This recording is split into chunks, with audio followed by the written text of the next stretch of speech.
paz me venha ao coração, nas aflições que eu viver, me guia sempre a sua mão. Jesus, quem guia, que prazer é sua mão que me conduz. Desde preciso em meu viver, que me dirija, meu Jesus. Às vezes, quando em aflição, em meio de perigo e dor, por água mansa ou bravo mar, neguei a mão do meu Senhor. Jesus, neguei, que prazer é sua mão que me conduz. De ti preciso em meu viver, que me dirija, meu Jesus. Ajuda-me a não murmurar, qualquer que seja a condição. Contente vou, pois guiarás com tua tão bondosa mão. Jesus, me guia, que prazer é sua mão que me conduz. De ti preciso em meu viver, que me dirija, meu Jesus. Amém? Eu só quero estar onde está. Onde estás? Eu só quero estar onde estás. É o hino 397. Isso nós vamos cantar de pé. Eu só quero estar onde estás e viver em tua presença, ver a tua face e te adorar. Junto a ti eu quero estar. Eu só quero estar onde estás, onde tudo é para sempre. Leva-me para este lugar, pois eu quero ali morar. Eu quero estar contigo, vendo a tua face e sentar à mesa, envolvido por tua glória, na presença do meu Senhor eu quero estar. Sim, eu quero estar contigo, ó Deus. Eu só quero estar onde estás e viver em tua presença, ver a tua face e te adorar. Junto a ti eu quero estar. Oh meu Deus, tu és a força e canção, e quando estou contigo, se sou fraco, tu és forte. Eu só quero estar onde estás, onde tudo é para sempre. leva-me para este lugar. Se eu quero estar contigo, ó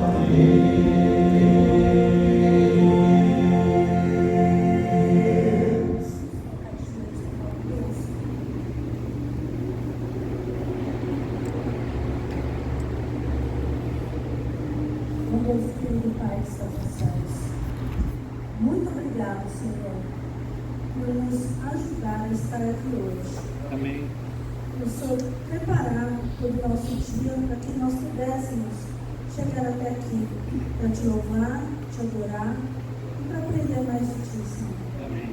Que toda a programação nesse dia seja para a tua honra e glória, que tenha sido preparada por ti. Amém. Que o Senhor fale, Senhor, através das pessoas aqui. Amém. Que todos os pedidos de oração, todos os agradecimentos sejam ouvidos, Senhor, e atendidos conforme o teu querer e a tua vontade. Amém. Que o Senhor se faça presente aqui e que possamos sair daqui, Senhor, cheios do teu Santo Espírito e renovados na tua palavra. Amém. Amém. Nós te pedimos em nome de Jesus. Amém. não estivesse aqui no sábado, mas nós lembramos do dia que passou. Eu falei, quarta-feira eu vou estar aqui. Gostaria de chamar o Juninho aqui. O Juninho só vai entregar, viu? Um presentinho do pastor de uma lembrancinha. Ele mal recebeu a promoção, você já está fazendo ele gastar dinheiro. O que é isso, rapaz? Obrigado, hein? Pois é. Bom, isso aqui eu não vou precisar fazer feira mesmo. Olha, obrigado aí, igreja. Realmente gostei aqui. Eu gosto de tudo que está aqui, exatamente porque eu gosto de tudo, né? Então, como todas as coisas que são lícitas. Mas muito obrigado, viu? Eu mereço, não vou deixar aqui. Merece. Obrigado pelo carinho. Eu, por causa da agenda, eu estava em Santo Amaro, né, no sábado, e repeti mais ou menos o que eu falei lá. A motivação do pastor é a igreja, né? O nosso maior presente é ter a oportunidade de exercer o ministério. Para alguém que é vocacionado, poder trabalhar com aquilo que se dedica, ama, isso é o maior presente que a gente pode ter. A minha gratidão a vocês é por suportar um pouquinho a nossa liderança, influência, e de alguma forma a gente poder junto crescer em direção à eternidade. Amém. Eu acho que essa é uma recompensa, mas muito obrigado. E eu vou comer cada item ali, vou dividir alguns com a minha esposa. Mas muito obrigado. Convido você a ir à segunda carta de João. Fica lá perto do Apocalipse. Eu vou estudar um livro inteiro da Bíblia com vocês hoje. Já que a Maura motivou aí, dizendo que ela é escritora e tal, escreveu um livro inteiro, eu quero estudar um livro inteiro hoje à noite com vocês. O que vocês acham dessa ideia? Quem sabe vai até amanhã cedo? Mas eu escolhi um livrinho pequenininho, né? Ele só tem poucos versos. Mas é uma carta esplêndida, primeiro porque foi escrita pelo apóstolo João, e tudo que João escreveu, para mim, é o que eu mais gosto na Bíblia. O evangelho que eu gosto mais é o evangelho de João. As cartas são espetaculares. O Apocalipse é um livro impressionante. Então, João é um escritor, eu acho que dos escritores bíblicos, o que compreendeu melhor o conceito de amor divino, né? E isso é tão necessário para a gente hoje. O título da minha conversa hoje com você é Amor Verdadeiro, que é a união entre dois termos completamente, um acaba trazendo complemento ao outro, Normalmente a gente não usa esses termos junto, mas eles são importantes para o momento, inclusive, que nós estamos vivendo. Eu queria lembrar para você que os estudiosos bíblicos, você vai ler aqui nos primeiros versos, que esta carta foi direcionada à Senhora eleita. Para os estudiosos bíblicos, Senhora eleita é uma igreja. Então, são muitas as referências bíblicas que apontam a igreja como uma mulher, como a esposa de Cristo. Essa é uma analogia comum dos escritores bíblicos e que acontece também aqui nessa carta de João. Os filhos são os membros dessa igreja e ela deveria ser uma igreja de uma cidade, uma igreja local, porque João acaba no verso 13, ele conclui essa carta mandando saudações da irmã eleita, ou seja, da outra igreja cristã local de onde ele estava, e ele escreve essa carta. Então, aqui é uma carta à igreja. E por isso nós reunidos hoje em forma de igreja, esta carta pode ser então endereçada para a igreja do Jardim Prudência. Porque não, ela foi endereçada para vocês também. Então se identifique com essas orientações. Esta carta, ela é predominantemente focada em amizade e alegria, porém ela tem um quê de preocupação e advertência. João tinha um carinho tão grande pelas pessoas que você se importa, você se preocupa, certo? Por que a mãe diz para o filho, já vestiu o casaco hoje e tal? Exatamente porque ela gosta, se importa. Se você vê alguém se molhando na chuva e vai ficar gripado no dia seguinte, você não conhece, problema dele, não é? Mas quando você se importa, você protege, você quer o bem.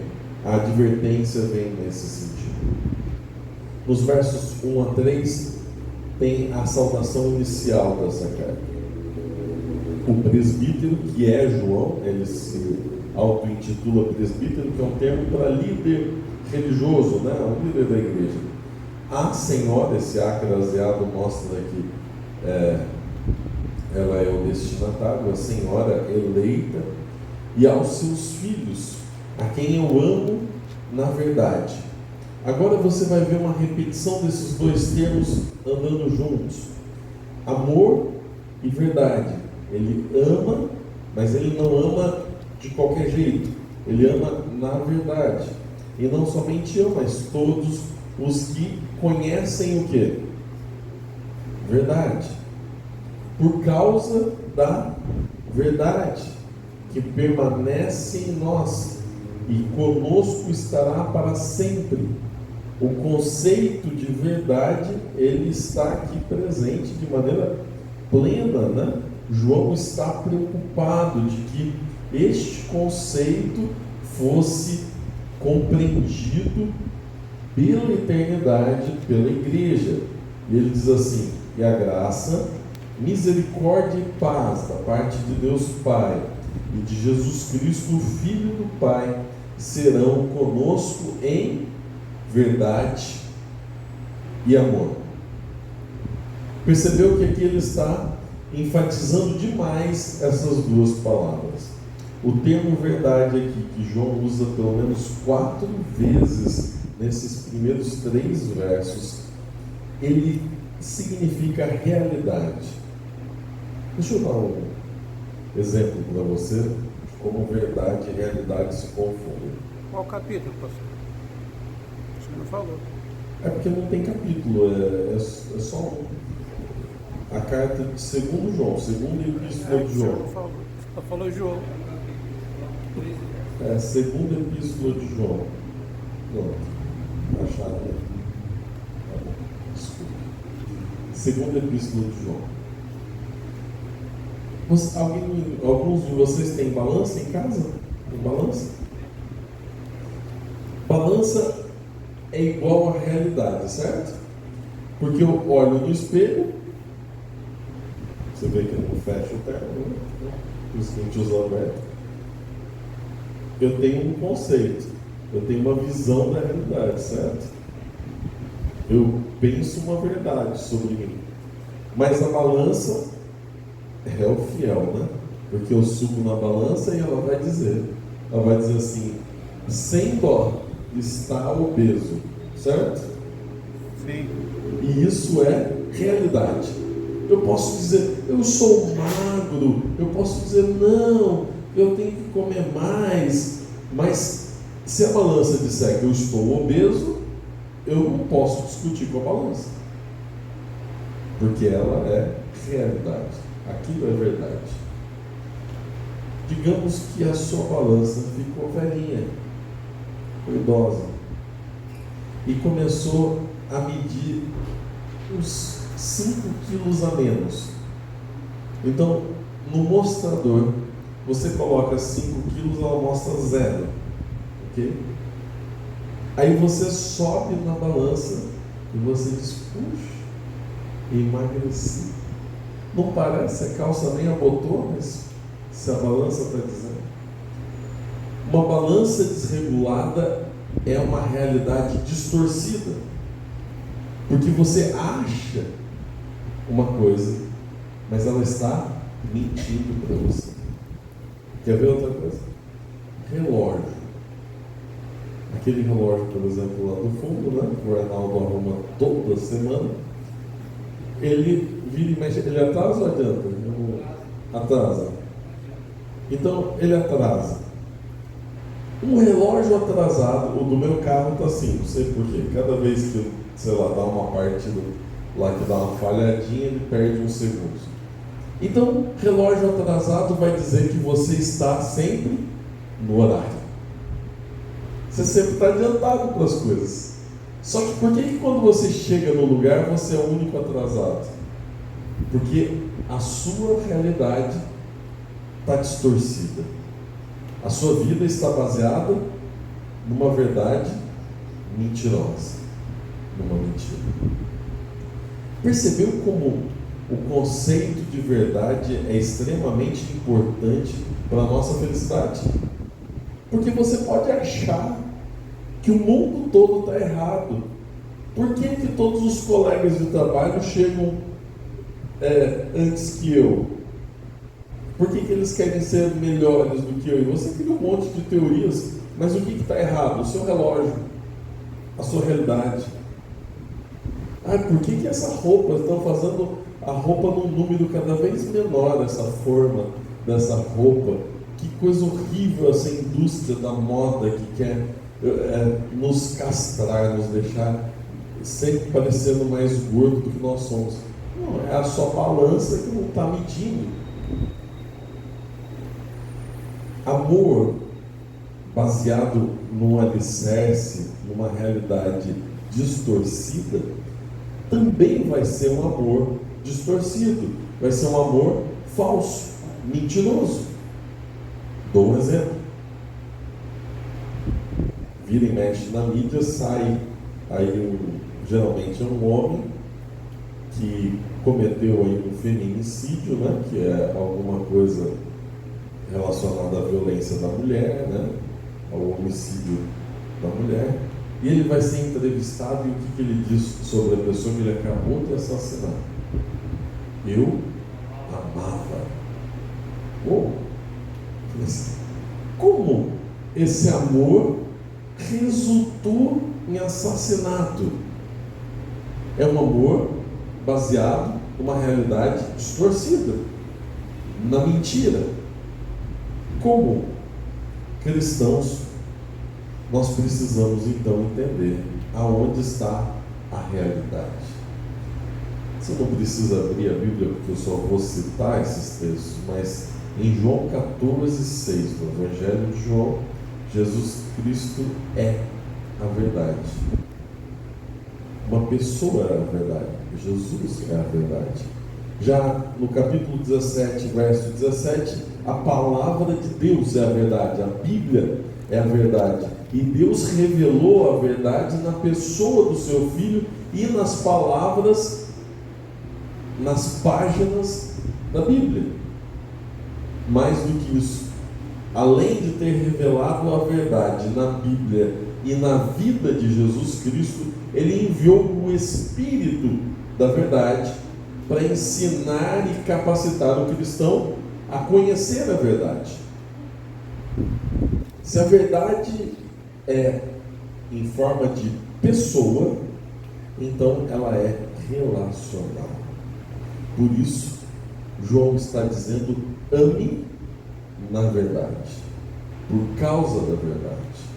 Os dois conceitos estão juntos em forma de experiência, conectados em forma de relacionamento. No verso 2, João dá o segredo. Ele diz: permanecer. Permanecer é a cola que une amor e verdade. Lá no Evangelho de João, ele dedicou o capítulo 15 inteiro a escrever sobre permanecer em Cristo. Permanecer é estar ligado, unido, a ponto de saber o que o outro pensa. Eu vou agora, de maneira quase cansativa, te dar exemplos sobre se relacionar com a verdade, para você compreender o que é isso.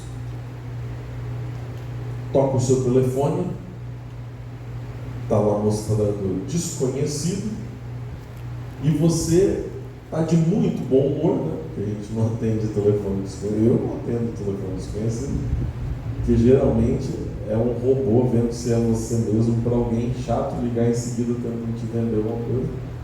Então, desconhecido, e você naquele dia tá, não tem nada para fazer, vou falar com o telemarketing. Atende o telefone, e a primeira palavra, o primeiro som que você ouve, você já identifica quem é, porque é alguém que você conhece. A pessoa não precisa dizer quem é. Fátima, você precisa que o Arnaldo se apresente no telefone para você descobrir que é ele? Abriu a boca, respirou no telefone, fala, Arnaldo.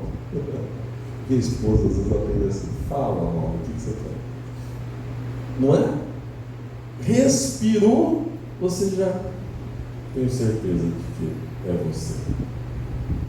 Não precisa de BINA, né, que é o termo antigo para o número que aparece no telefone, para você saber quem é, porque você conhece. Sabe como as pessoas não vão te enganar sobre Cristo? Se você o conhecer. Olha, eu não sou ninguém, né? Mas depois de alguns anos estudando a Bíblia, eu sou um apaixonado pelos Evangelhos, eu prego muito sobre a vida de Cristo. Isso para mim é muito importante, é o que é mais relevante na minha vida, ouvindo isso desde que eu nasci. Quando alguém fala um absurdo sobre Cristo, não precisa nem completar a frase, eu já digo assim: não, isso não é Jesus. Nós temos que ter uma intimidade com Cristo a ponto de você nem precisar que a pessoa conclua um raciocínio, você diz: não, isso não é Cristo. Outro dia eu ouvi alguém citando o texto bíblico de maneira muito infeliz, e era uma pessoa que conhecia a Bíblia. Ele diz assim: os pobres sempre tereis convosco, então a gente não precisa se preocupar com as pessoas que têm menos. Eu disse: como é que é? Eu disse: como é que é? Que loucura é essa? De onde saiu essa maluquice? Porque Cristo era o primeiro a se preocupar com os que tinham menos. Quantas vezes Cristo parou tudo que ele estava fazendo porque alguém precisava?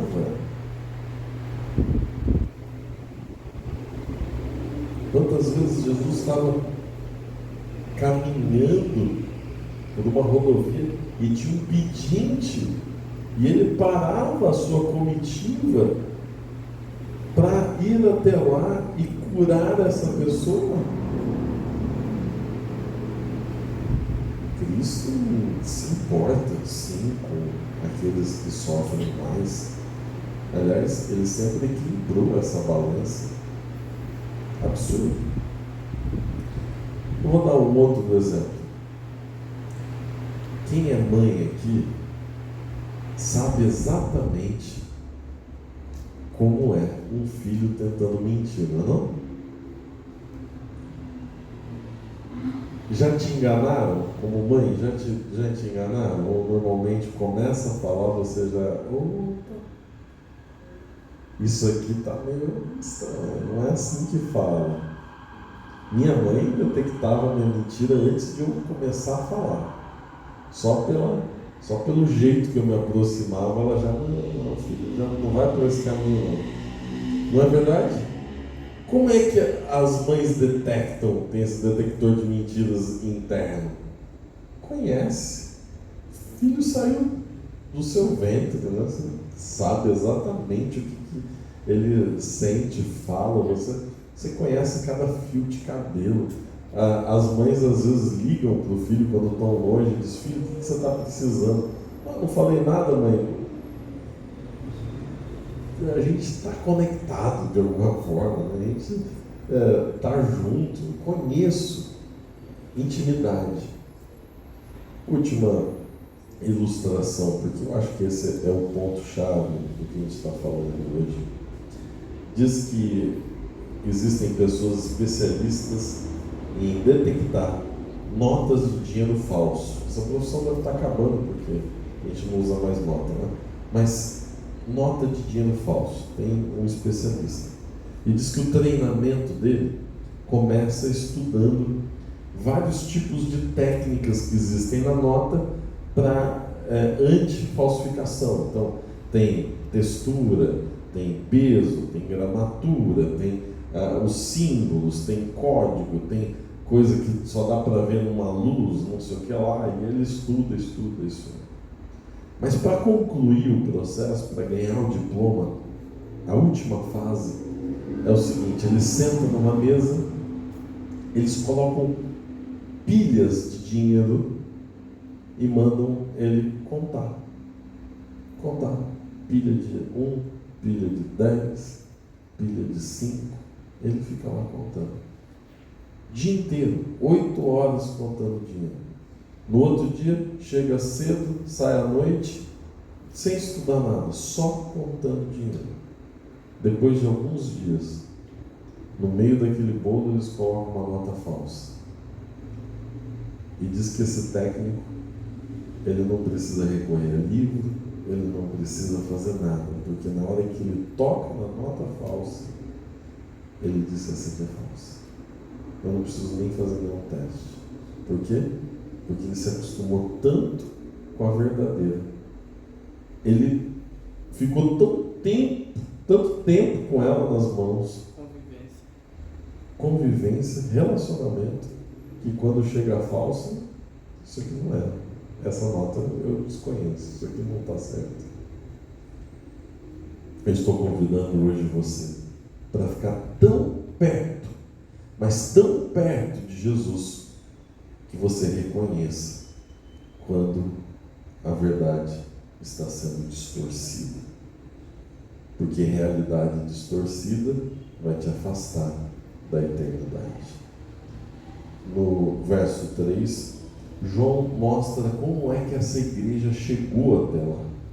Ela chegou por meio da graça e misericórdia de Deus. A salvação não é dada pelo amor de Deus, mas sim pela graça de Deus, que é o amor que pagou um preço. Nós fomos, como diz Paulo em Romanos capítulo 5, verso 1, justificados, declarados justos, mediante a fé, e temos paz com Deus por meio de nosso Senhor Jesus Cristo. Este é o único meio de salvação.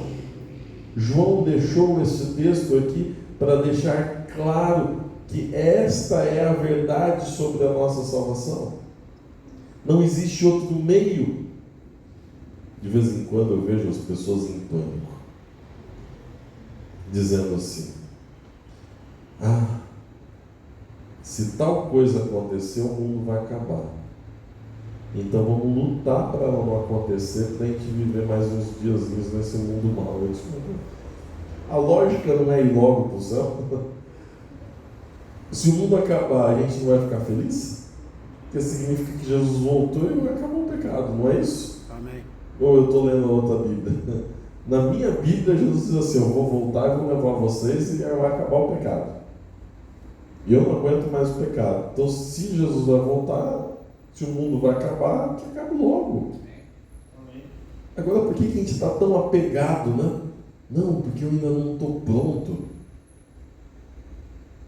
Isso não é a salvação que a Bíblia apresenta. Em que momento você vai estar pronto? Se nós somos pecadores e a gente erra todo dia no mesmo erro de novo. E a ilusão dizer assim: não, eu sou muito melhor do que eu era há 10 anos atrás. Eu não sei se eu sou tão melhor assim.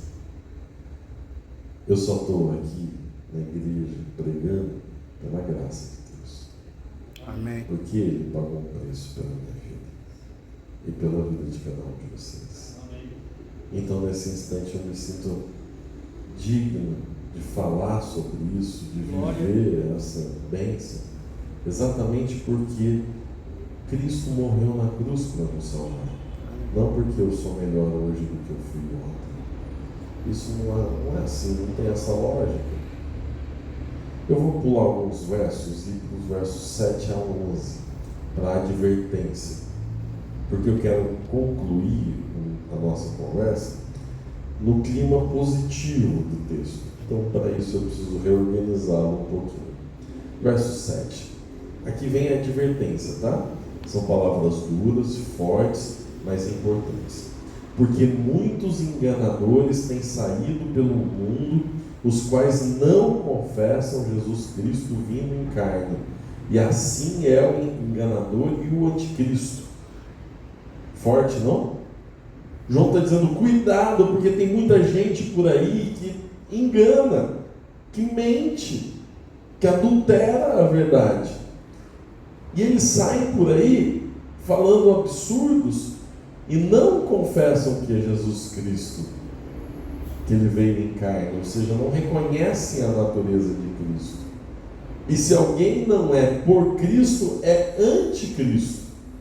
Esta pequena expressão anti pode ser contra ou no lugar de. Se eu digo: olha, eu vou conseguir melhorar esse mundo porque eu vou ajudar vocês. Se eu ajudar vocês, o mundo vai ser melhor. Eu sou o quê? Anticristo. Porque quem é a solução para este mundo? Jesus. Se eu digo para vocês: olha, se vocês seguirem essas regras aqui, se vocês conseguirem seguir isso, merece salvação. Eu sou anticristo. Porque salvação não é por seguir regras, é porque Cristo pagou o preço pelo meu pecado. João está fazendo uma advertência seríssima. Sabe? Essa advertência não é apenas um devaneio da minha cabeça. Um escritor do primeiro século, a gente tem que lembrar que mais gente escreveu coisas além da Bíblia na mesma época, certo? A Bíblia não é o único livro escrito no planeta 2000 anos atrás. Luciano, que era um escritor grego, ele escreveu um livro chamado Peregrinos.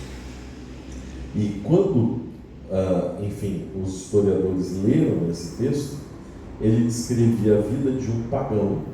Ele não acreditava em Cristo. Mas o que ele viu? As igrejas na época não eram igrejas assim organizadas como essa, né?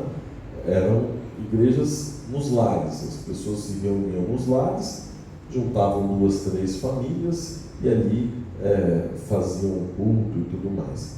Então, ele chegava nas casas das pessoas e dizia: eu sou um cristão pregador. Por quê? Porque normalmente uma família cristã faz o que com um pregador cristão? Entra, dorme aqui em casa uns dias, faz uma semana de oração pra gente, prega, dá um presentinho. Não, mas você está precisando de alguma coisa?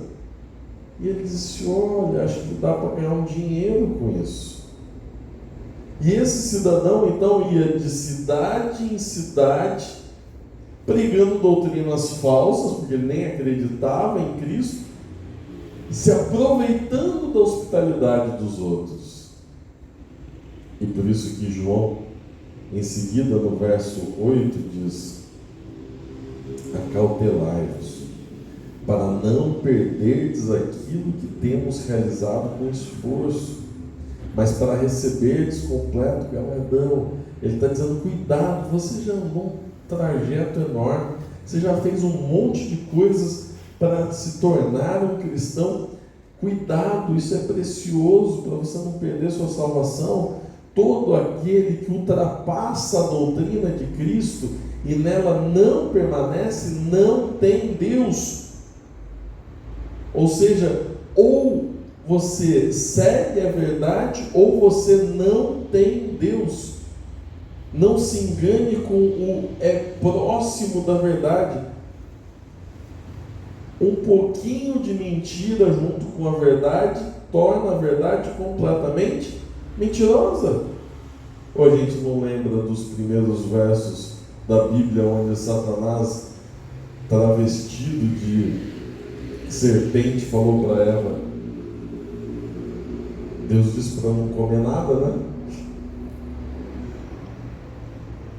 Olha, Deus tinha dito para não comer naquela árvore, mas também não era assim, né? Ele mudou um pouquinho só. Mudou uma ou duas palavras. E a verdade que Deus tinha proclamado se tornou engano. Cuidado com o se aproxima da verdade. Não. Todo que ultrapassa a doutrina de Cristo e nela não permanece, não tem Deus. Se alguém vem ter convosco e não traz esta doutrina, que doutrina? Salvação pela graça, não o recebais em casa e nem lhes deis as boas-vindas. João chega ao ponto extremo de dizer: gente, se você tiver que escolher entre ser enganado e a hospitalidade tradicional cristã, bota para fora de casa. João não está fazendo um discurso para sermos nem agressivos, nem discriminarmos, nem brigarmos com quem pensa diferente, nada disso. Lembra que João, o pano de fundo desse texto, são enganadores, anticristos, que estão indo até, e quando ele fala casa, ele está falando de igreja, da reunião da igreja. Ele diz: cuidado, cuidado, porque esse povo aí está indo nos cultos da igreja, está usando o nome da igreja, dizendo: eu sou igual a vocês, eu sou cristão, para pregar mentira. Então, não dê boas-vindas a essas pessoas, porquanto aquele que lhe dá boas-vindas faz-se cúmplice das suas obras más. Este texto é espetacular. É um alerta como outro não tem. Cuidado, porque você que recebe essas mensagens adulteradas se faz cúmplice delas. Ah, tem um veneno hoje na nossa vida. Se chama WhatsApp. Maldição. Isso é uma maldição. Eu uso porque não tenho o que fazer, mas eu odeio ele. Sabe o que acontece? E acontece o tempo todo, e nos últimos dias parece que tem se multiplicado. Vira e mexe. O botãozinho de compartilhar te chama. Você não resiste. Você clica nele. E sabe o que você vira naquele instante? Cúmplice. Às vezes você nem acredita direito naquilo lá. Às vezes aquilo nem é a sua cara, você nunca diria aquilo. Mas sabe que tem aquela vozinha interior dizendo, vai. Tipo uma torcida organizada, vai. E você com o dedinho nervoso vai lá e manda. Aconteceu várias vezes. Aconteceu nos grupos por aí. Em seguida, porque eu tenho que ficar atento, né? Em seguida aquela mensagem entra no grupo, estou eu correndo atrás das pessoas e dizendo assim, por favor, dá uma apagadinha nesse texto porque não faz parte. E normalmente, em seguida a pessoa me diz assim, aconteceu semana passada num outro grupo de outra igreja. Eu deletei, porque era administrador do grupo, imediatamente deletei a mensagem e já mandei mensagem para o autor do compartilhamento. Eu disse, olha, mil desculpas, eu não tenho nada contra você, mas isso não é lugar, nosso grupo não é para isso. A pessoa fica envergonhada e em seguida me mandou assim, pastor, eu nunca fiz isso. E realmente não é do feitio das pessoas, mas eu não resisti, olha, me levei por aqui por uma emoção e realmente não deveria ter mandado essa mensagem, não me representa. Olha só, sabe outro ponto fraco nosso? O videozinho do YouTube, do Instagram.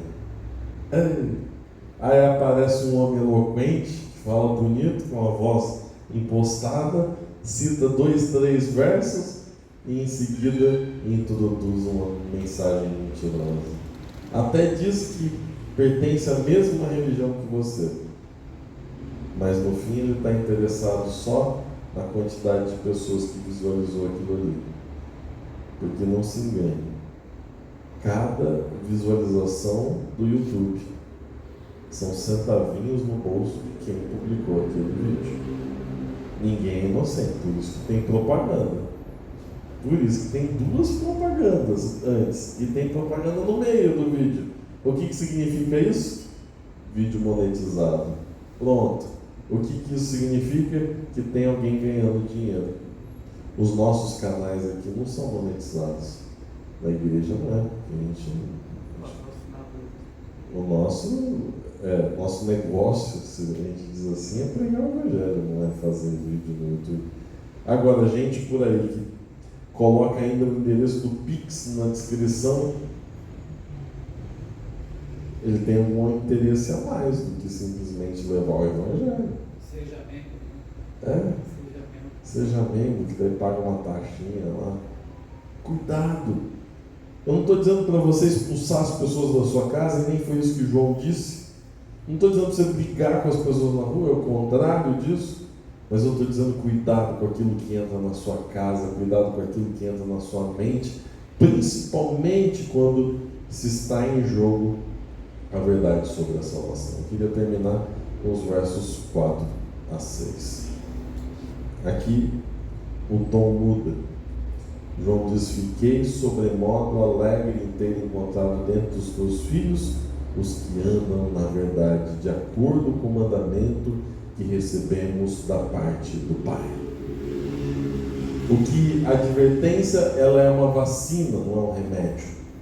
A advertência é para nos lembrar de tomar cuidado, mas quando João olha para esta igreja e quando ele olha para o Jardim Prudência hoje, ele diz, eu estou feliz de sobremodo, porque aqui eu encontrei pessoas que andam na verdade.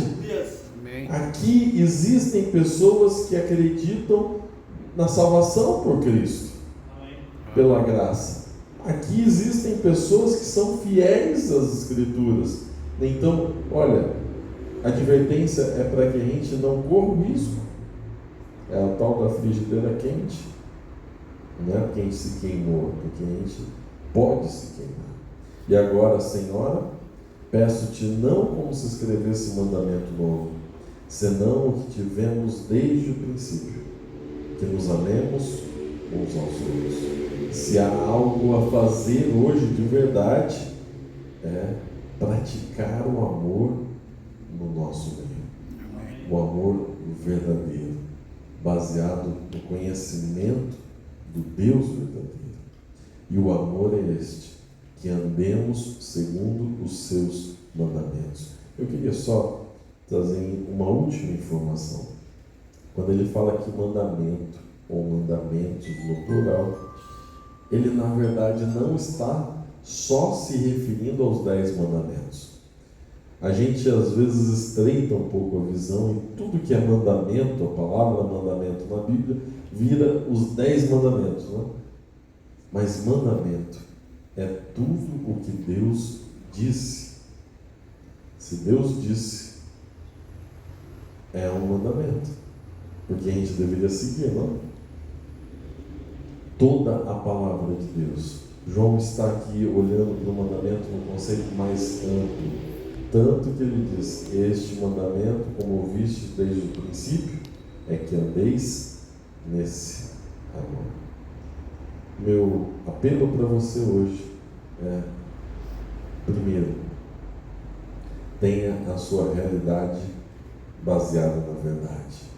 Cuidado quando a realidade fica distorcida, porque a gente anda enganado. Depois, lembre-se que vivemos num período de agressão à verdade.